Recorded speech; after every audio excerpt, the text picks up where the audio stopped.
Hello everybody, this is Bica with Bica's Controller Support version 1.2. I made a few changes as you can see here.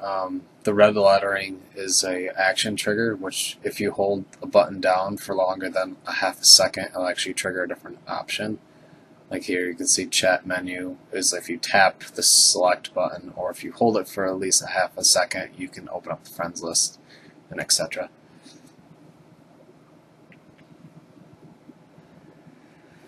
Alright, right here I'm just showing another picture inside an actual live video feed. It's just showing you the same exact thing I just said before. This allows you to actually use more of the buttons that are actually on the keyboard instead of being like a hybrid build by using the controller and the keyboard itself. This video right now is just showing you how to get an Xbox 360 controller working. Hopefully the audio and the video can actually sync this time. Right now I'm just typing in Marvel Heroes Bicas Controller Support on Google. It comes up as the second one. Go to the first page and you'll see like the exact layout like I just said before, and I actually uploaded a new one with the PS3 configurations. People have been having a lot of problem. Toward the end of the video I'll actually be going through a PS3 layout as well. So if you just want the Xbox layout, just watch the first part of the video, and then if you want to watch PS3, watch the second. Now I'm just going to Xpadder.com to get the program that you're going to need. You're going to need the latest version, so if you already bought it in the past, just go to the website and update it. The newer version has extra advanced features that you need for the toggle buttons to work correctly. It's got like a timing configuration set on there. So after you set up Xpadder, download it, and install it, you're going to want to go back to the forms page. Right there I'm just showing you inside the game what you're going to want to do is actually configure the buttons and map them correctly to what the Xpadder settings are. You might have to just tweak some a little bit. That's a view layout, what's going to look like in the game. You're only going to have 4 buttons at a time.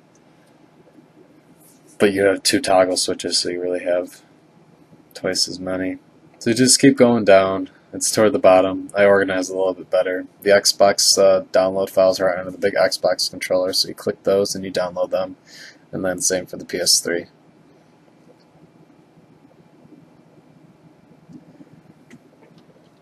So once you download them, they're going to save as the icon that it like displays. So the first one, see, it looks like a controller. The second one looks like a little notepad.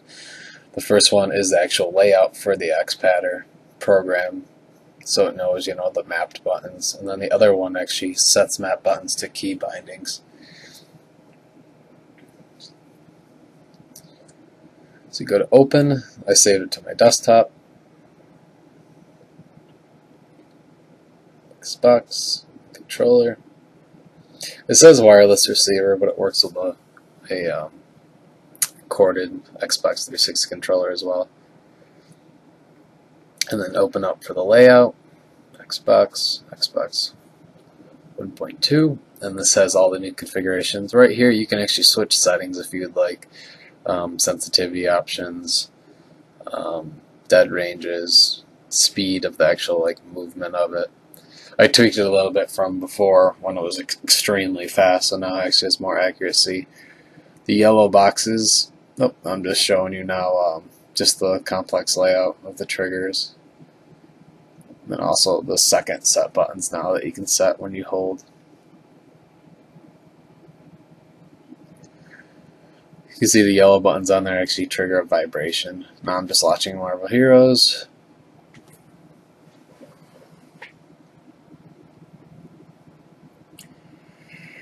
Like the ultimate button is start, and Y is like the teleport, move power, so it gives your controller a vibration. I'm not able to do this on the PS3 though, because just the way it's configured.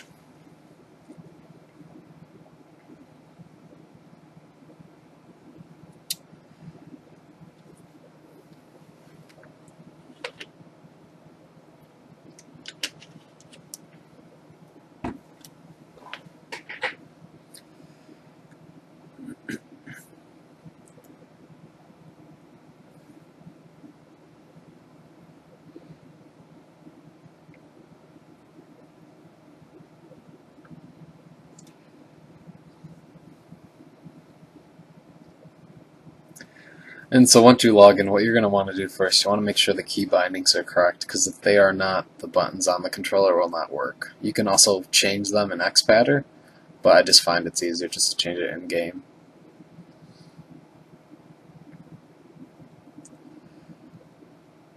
I'm going to show you Deadpool right now, just show you a sample layout of what it says.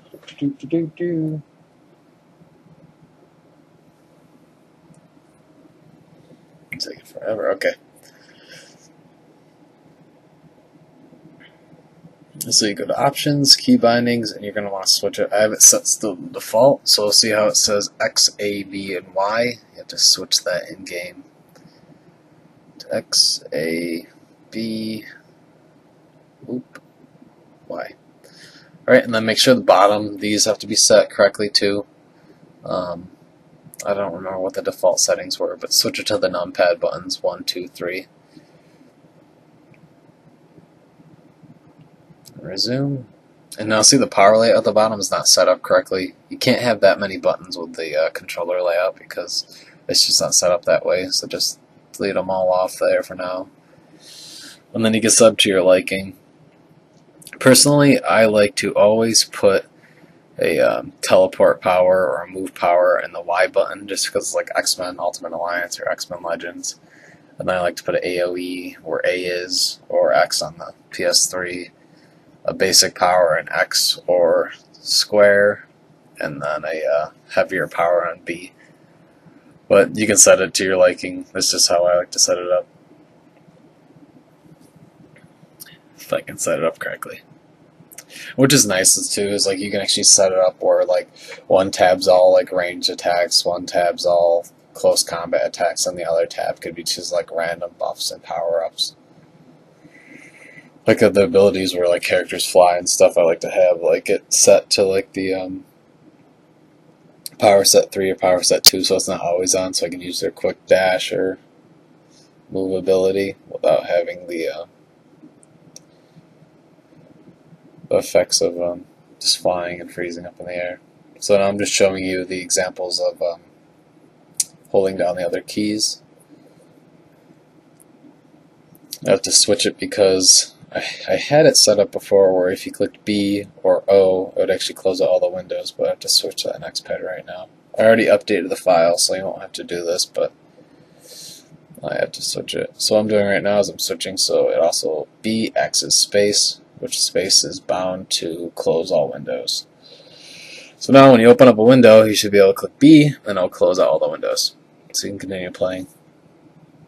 So if you open up your inventory or something like that, or log, mission, heroes, powers, click B and it'll close it out. And that is it for the Xbox. The Xbox is really simple. I prefer it. But if you have a PS3 controller, I'm going through that right about now. Alright, so the PS3 controller. For this setup, what you have to do, it's pretty much very similar to the Xbox 360 controller setup. It's just showing you that the only difference in here is there's actually a main menu button, which is Start, because for some odd reason the Xbox 360 controller would not allow me to use the center button. So on the center button or the PlayStation button is the ultimate power on the PlayStation 3 controller. You're going to need Xpadder as well as also this tool right here called Motion Joy. I'm going to go through and show you where to get it. This is where people have a lot of problems because the PS3 controller is not native to the computer, so you're going to have to download the drivers as well. And once you have the drivers set up, then you have to download Motion Joy, and then once you get that all set up, then you can actually start using the controller support for Marvel Heroes. I've been getting a lot of complaints and people not able to get it to work, so I'm going to try to see if I can explain the best I could through here. Pretty much go through the same exact steps as the Xbox 360 controller. So you go on the website, make sure all the key buttons are bounded right when you're in the game. And those are just examples of power sets, power layouts and stuff in game. You're going to want to download the 2 files as well under the PS3 controller. Make sure you download Xpadder, get that all installed, etc.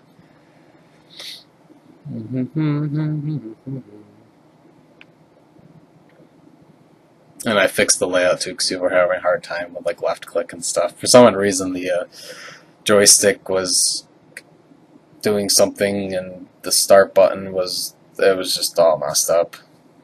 Had to be something to do because I think what happened is also when I was recording this too, I had my Xbox controller plugged in as well as my PS3 controller, so it was like getting all out of whack and out of sync.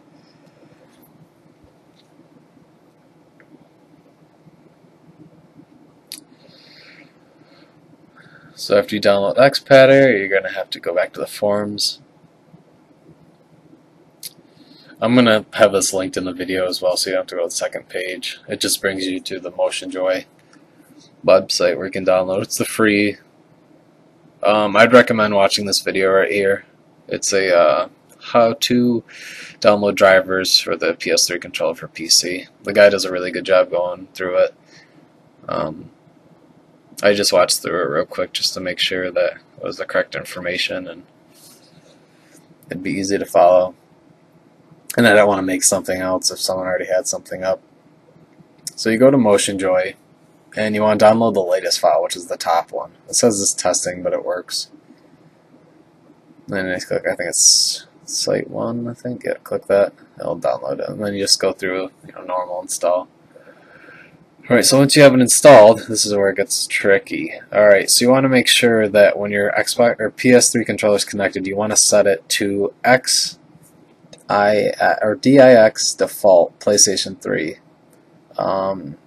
If you don't, what's going to happen is your joysticks aren't going to work. So the D-pad's going to act like the joysticks, and it's going to get all crazy because it's set to PlayStation 1 as like the default option at first. If it doesn't work after you set it to DIX default, you have to go in to the configuration settings. Let's see right here, I'm just showing you I had a problem with Xpadder and it working because the Xbox controller is still set up. But yeah, see, it was all messed up. But when it comes to MotionJoy, what you want to do is there's actually an advanced feature that you want to go to and make sure that the joysticks are working. I'm going to show you that in just a second. Sometimes you have to disconnect and reconnect the controller by plugging in the cord. It gets a bit of a pain in the butt. Sometimes it works, sometimes it doesn't. You can be playing in the game, all of a sudden it stops. It's just a hassle. So I definitely recommend an Xbox 360 controller if you have one. If you don't, this works, but it's not the best. So you go down to Game Control Panel, then you go to Advanced.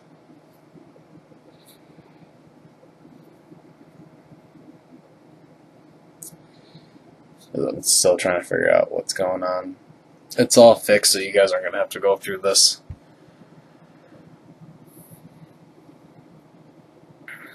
And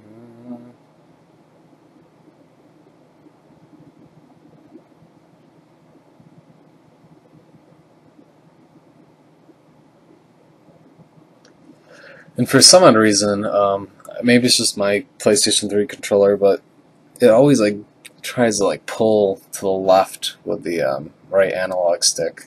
No matter what I do, I took it apart, I cleaned it, I loosened the ball and the joint, and it still just always pulls to the left. So in game, it might pull to the left a little bit. I tried to go into configurations. I got it working for a second correctly, but it went back to what it was before.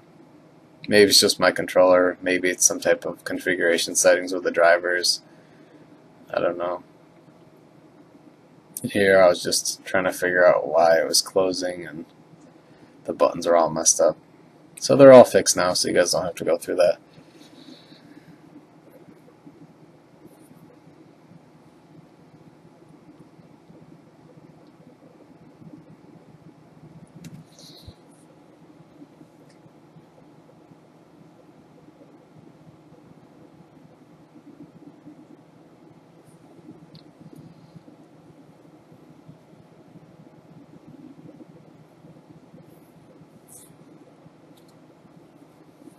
Alright, so then go to Properties, and then you just want to move the joysticks around. This usually triggers it to work. Click OK, then go back to the profile. and then make sure it's still selected as the default PS3 controller, and then launch the game. The one thing you have to note too with the PS3 controller, since it has to be wired and plugged in, you can't unplug it unless you have a Bluetooth dongle. Then you're able to actually use it wirelessly, but there's a few settings you might have to tweak in MotionJoy. Like I said again, it's just hard with the PS3 controller because it's running through two programs to simulate an action that one program would. So you're using Xpadder to bind the buttons, but you're also using MotionJoy for your computer to recognize the controller and make sure all the buttons and all that go through. So it's got a little bit of a delay when you're actually using the PS3 controller, unlike the Xbox controller, but it's still not that noticeable.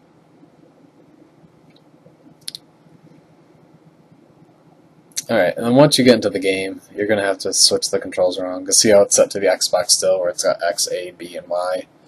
For the PlayStation, there wasn't like square, triangle, X, and O on the keyboard, so I just made it 1, 2, 3, 4. And then also make sure the bottom's all correct still. And then it should work. The controller should work, the button should work. All of them should be set correctly. I'm just going to show you a quick example of in-game footage.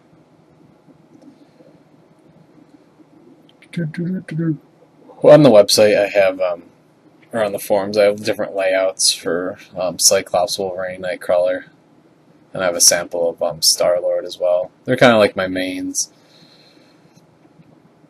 The controller support really works well with like ranged characters as well as like close combat, but if you're like playing as someone like Doctor Strange, it's not going to work as well because you're going to have a lot of targeting. Unless you're really good with like moving the joysticks to certain locations and you're an avid Xbox or PlayStation player, then you'll probably be fine, but I mostly play with keyboard and mouse.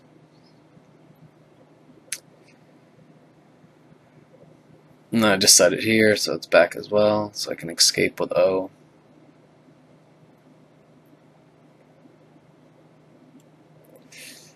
And that's how you do it. And it's nice because it's a lot more fluid gameplay. I just wish I had a way to change the actual physical UI of how it looks instead of just being at the bottom, but it works for now. Now I'm just showing you an example of in-game play with a PlayStation 3 controller so you actually know that I'm telling the truth. This is actually pulled from an old video, so some of the buttons aren't correctly bounded, but it still just gets the point across. And it's just showing you again, you have to switch it so all the buttons work correctly. It's never a big key factor. I've been getting a lot of emails from people saying, you know, I can't get it to work, I download the files, you know, I put it in just like you said, but if your keys aren't bounded correctly in-game, it's not going to work. And see how the controller is actually dragging a little bit? That's what I was talking about. It kind of like pulls itself. Now it's actually pulling to the right in this video.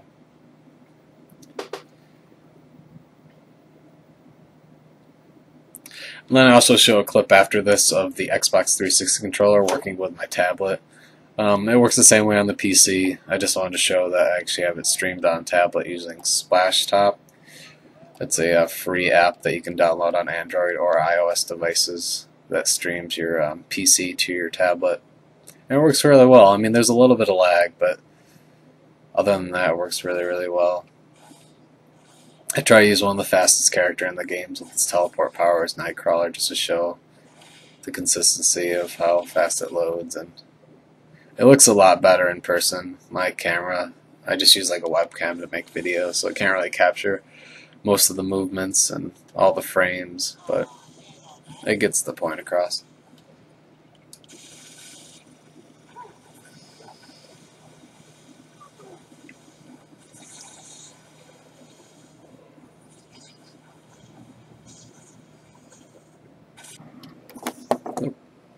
I'm just showing you the layout for the PlayStation 3 controller now.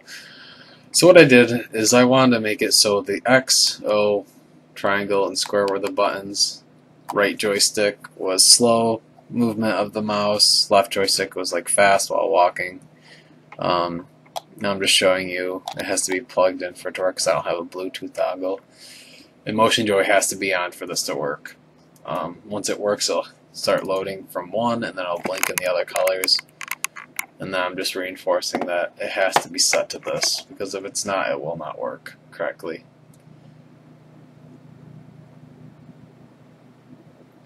So make sure it's connected, and to disconnect your controller, you just click disconnect, and it will stay charging.